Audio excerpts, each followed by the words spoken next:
Science for sleep, every galaxy type in the universe. Every galaxy you've ever seen belongs to only a handful of types, but each one tells a completely different story. Have you ever stood outside on a clear night, tilted your head back, and let your eyes wander across the sky? Not just the stars, not just the planets. Those are familiar.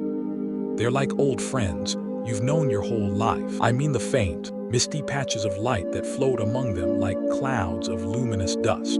Some are tiny smudges, barely visible to the naked eye. Others stretch across the darkness like ghostly brushstrokes painted by an invisible hand. Some are so faint that you have to look slightly to the side to see them at all. A trick called averted vision, where your eye's most sensitive cells can catch the dimmest light. Have you ever felt a flicker of curiosity about the light that traveled millions or even billions of years to reach your eyes? Have you ever lain in the grass on a summer night, staring up at the cosmos, and felt so small that it made you feel strangely peaceful? Have you ever asked yourself, what are these things? Where do they come from? What do they look like up close? And why are they all so different? Those are galaxies, and they are not all the same. Every galaxy is a universe unto itself, a collection of billions or even trillions of stars, bound together by gravity, drifting through the endless void like islands adrift in a cosmic ocean. Some are massive, majestic spirals like our own Milky Way, vast pinwheels of light and dust that spin in the darkness. Others are giant, featureless ellipses, so enormous that 20 Milky Ways could fit inside their glowing halos. And some are tiny, chaotic irregulars with no structure at all. Galaxies that seem to have broken free from the rules of nature entirely. To understand the universe, you have to understand these islands. They are the cities of the cosmos, the neighborhoods where stars are born, live out their lives, and eventually die. They are the places where gravity sculpts gas into sun, where black holes lurk at the centers of galaxies, and where the light we see tonight began its journey long before the first humans walked the earth. Every photon of light that reaches your eye from a distant galaxy has been traveling for millions or billions of years. It left its source long before dinosaurs roamed the earth. It crossed the void of space, untouched, unaltered, until it finally arrived at your eye at this very moment. You're not just looking at the universe, you're looking at its history. Let's pause for a moment and think about what that means. The light from the Andromeda galaxy, the closest major galaxy to our own, has been traveling for about 2.5 million years. That means when you look at Andromeda, you're seeing it as it was when early humans were first beginning to walk upright on Earth. The light from more distant galaxies has been traveling for billions of years. Some of the galaxies we see today may no longer exist. They may have merged with other galaxies.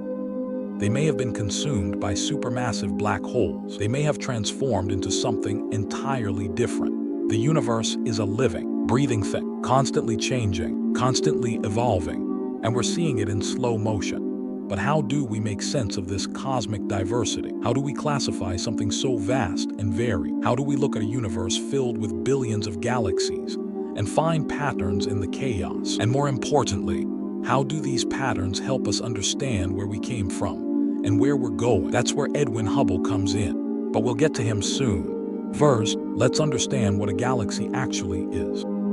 Imagine a gravitational embrace so powerful that it holds together hundreds of billions of stars. That's a galaxy.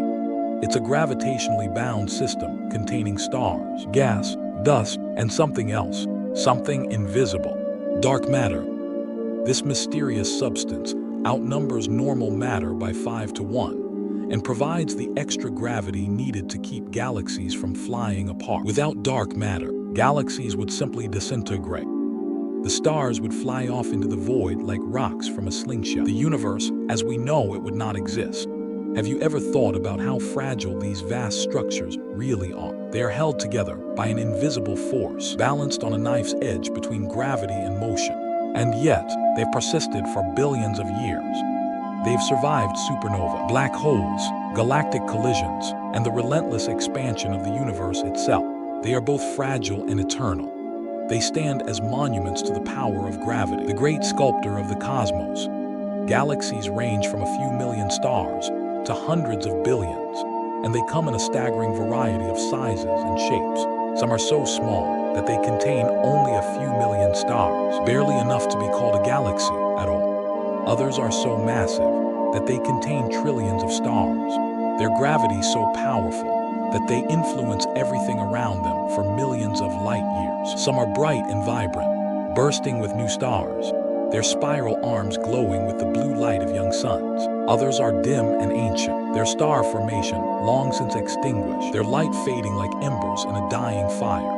Some are isolated, floating alone in the void, kings of their own small domain. Others are packed into dense clusters, swirling around each other in a cosmic dance that has been going on for eons. Their gravitational interactions, shaping and reshaping each other over billions of years. So how do we make sense of all this? How do we understand the different types of galaxies? And why does it even matter? It matters because every galaxy tells a story. Every galaxy is a chapter in the history of the universe. And by understanding the types, we can piece together the grand narrative of cosmic evolution. We can see how the universe began, how it grew, and how it will eventually end. It's a story written in light, and it's waiting for us to read it. Each galaxy is like a page in a book, and together, they tell the story of everything. The Hubble Sequence, a cosmic tuning fork. In the 1920, Edwin Hubble did something revolutionary. He looked at the spiral nebulae that had puzzled astronomers for centuries, the fuzzy patches in the sky that no one could explain, and he proved that they were not part of our Milky Way. They were entire galaxies in their own right, located far beyond our own. This discovery changed everything. The universe, it turned out, was filled with island universes, each one a collection of billions of stars, each one a world unto itself. Can you imagine what that must have felt like, to realize that the universe was so much larger than anyone had ever imagined, that every fuzzy patch of light was actually an entire galaxy filled with billions of stars, that the Milky Way was just one of countless such systems scattered across the cosmos? It was one of the most profound paradigm shifts in the history of science.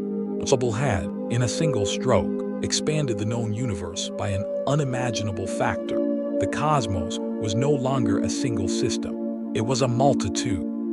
Hubble spent years cataloging and classifying these newfound galaxies, and he noticed something remarkable. Galaxies could be ordered into a sequence based on their appearance. That sequence became known as the Hubble Sequence, or more famously, the tuning fork diagram. It's still one of the most important tools in astronomy, the foundation for how we understand the different types of galaxies in the universe. The tuning fork has three main branches. On the left, at the handle of the fork, are the elliptical galaxies. At the prongs of the fork are the spiral galaxies, and at the fork itself, where the prongs split, are the lenticular galaxies. It's a beautiful way of organizing the cosmos, and it's still used by astronomers today. But what makes this classification so powerful is that it's not just about looks. It's about understanding the life cycle of the universe itself. It's about seeing the connections between different types of galaxies and understanding how they relate to each other.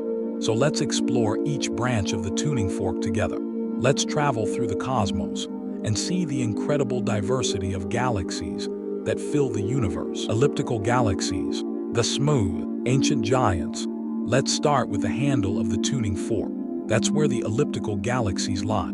Imagine a sphere of light, perfectly smooth, with no structure at all. No spiral arms, no dust lanes, no star-forming regions, just a smooth, glowing orb. That's an elliptical galaxy. Elliptical galaxies range from nearly spherical to highly elongated. Astronomers classify them on a scale from E0 to E7. The number after the E tells you how stretched out they appear. And E0 is almost perfectly round, like a glowing ball of light. And E7 looks like a football or a rugby ball, stretched and elongated. Some of these galaxies are incredibly massive.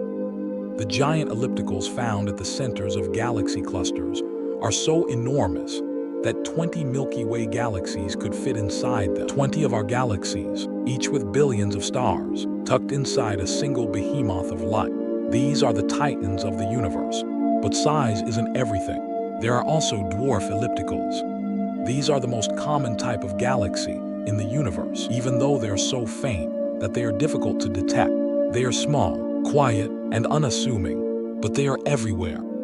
They are like the tiny pebbles scattered around the giant boulders of the cosmos. They may be small, but they are numerous. They fill the universe, even if we can barely see them. Have you ever wondered why elliptical galaxies are so smooth? The answer lies in their age. Elliptical galaxies are ancient. The stars within them are mostly old, red, population Roman II stars.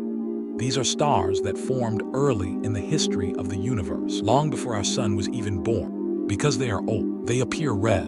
And because they are so old, elliptical galaxies have very little interstellar gas or dust. The gas and dust that once existed has long since been converted into stars or blown away by stellar winds and supernova. This means that elliptical galaxies have almost no star formation. They are quiet, peaceful, and ancient.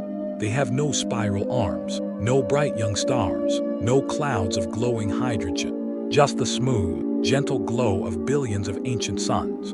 On the Hubble tuning fork, elliptical galaxies sit on the left side. They are called early-type galaxies, a name that's misleading because it doesn't mean they evolved early. It's just a historical term that stuck. They are the sentinels of the cosmos, quiet and patient, watching the universe evolve around them. Lenticular galaxies, the mysterious in-betweeners. At the fork of the tuning fork, where the prongs split, there's a special type of galaxy called S0. Lenticular galaxies.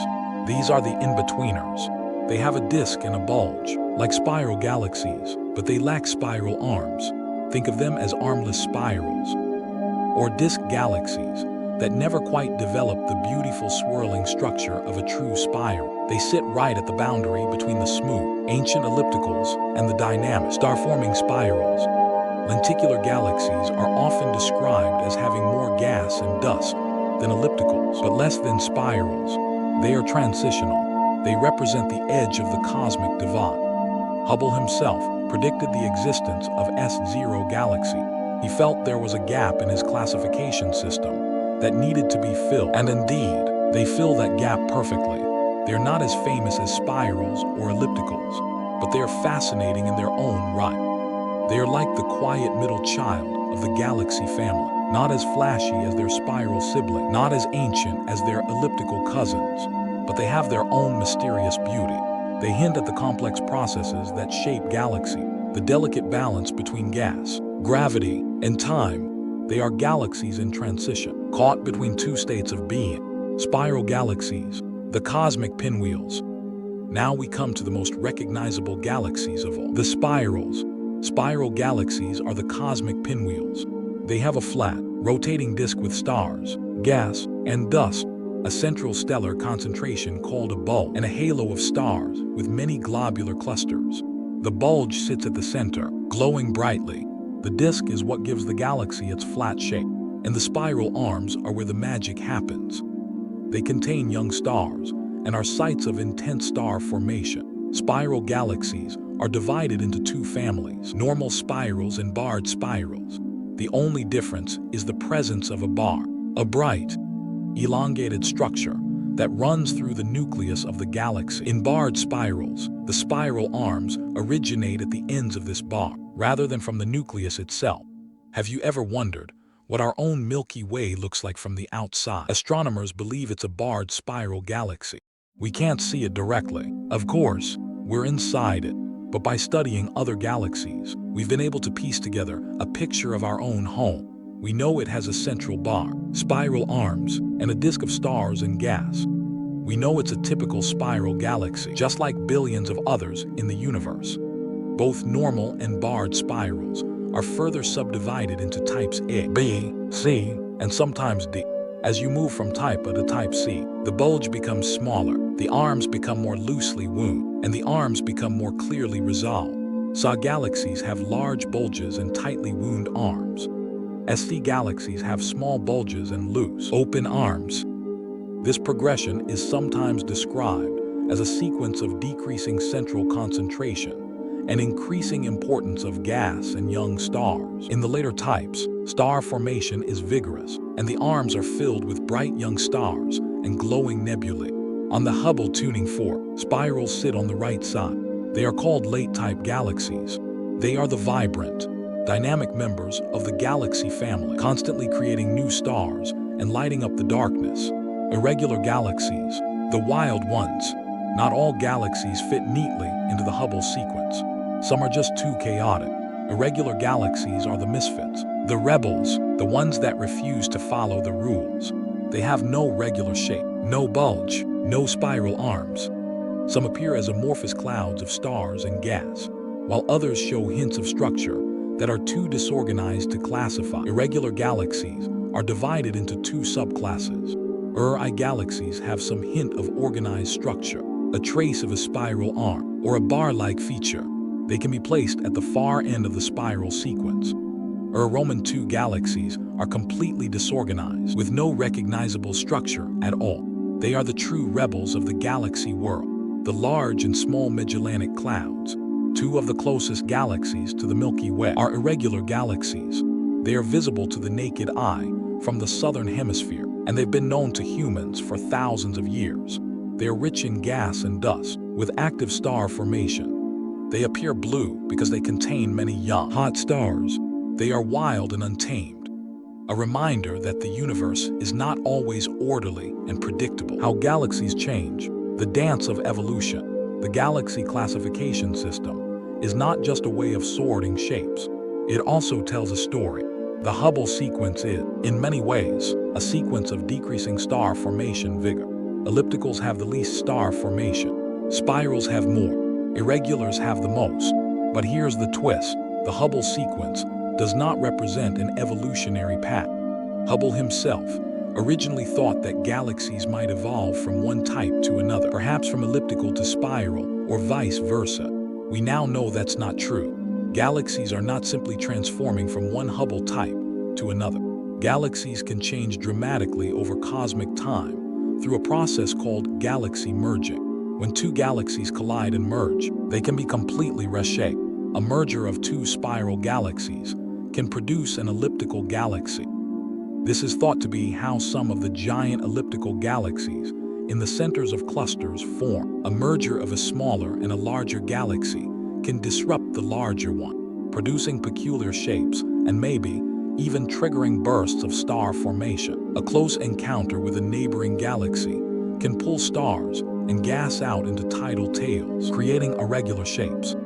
The physical properties that define a galaxy's Hubble type, its bulge-to-disk ratio, its gas content, its star formation rate, are determined by its history of gas accretion and mergers.